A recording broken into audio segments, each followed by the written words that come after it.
Thank you very much. Thank you for giving us the opportunity to have a short second round. Appreciate, General Abizaid, your follow-up answer to Senator Menendez. I, as well, was a bit concerned with what was, to me, an unexpected, robust defense at times of the Saudi regime, and so I appreciate your clarification. My second round, though, is for you, Mr. Tueller.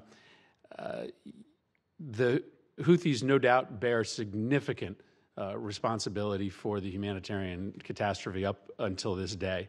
But you are the first diplomat with jurisdiction over the crisis in Yemen that I have ever heard assign 0% responsibility for the humanitarian disaster inside Yemen to the Saudis. And it seemed as if you resisted amending that answer in the follow-up from Senator Merkley. And although Senator Young didn't ask you a question, I think you understood the beginning of his query to you. Just because one party starts a war does not give carte blanche to the other side to conduct themselves in a manner that makes the humanitarian situation on the ground worse. And by saying that the Saudis bear no responsibility for what has happened there is a permission slip to the Saudis and anyone who's a contestant to a conflict to behave as irresponsibly as they like just because they might not have been the instigator.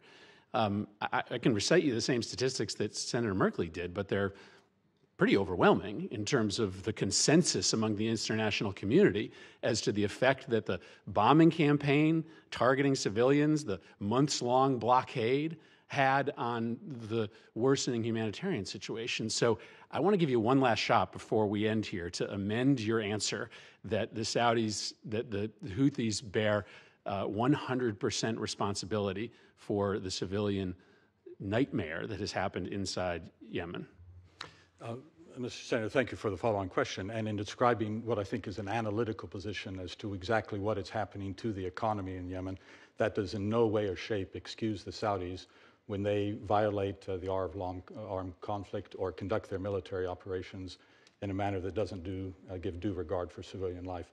What I'm describing, however, is a situation in Yemen, already the poorest country in the world, with measures of childhood stunting, famine that existed before 2014, that has absolutely had the economy, the legs of the economy, kicked out from under it by the actions of the Houthis and the Iranian-backed proxies.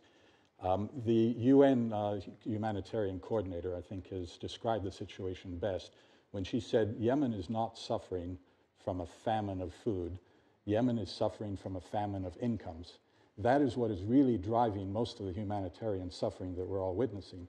Yemenis who have lost their incomes because of closure of private sector, small and medium enterprises, who have lost their government salaries, the government that's lost its income from the I get it. That's not my question. I understand what's happening there. The question is whether the Saudis bear something above 0% responsibility for what has happened there. Senator, I understand, and absolutely, I wouldn't minimize that when there have been targeting of infrastructure such as roads or bridges or transportation, and that has had a very, very deleterious impact on the economy. But if you're looking for a solution of how we're going to address the humanitarian situation, it's going to be able to find a way to leverage the Houthis into entering into a peaceful power sharing agreement. It's not going to happen as a result of what the Saudis will do. The answers lie in the hands of the Yemenis. And so I think many, many Yemenis would tell you exactly the same thing that I've said here today.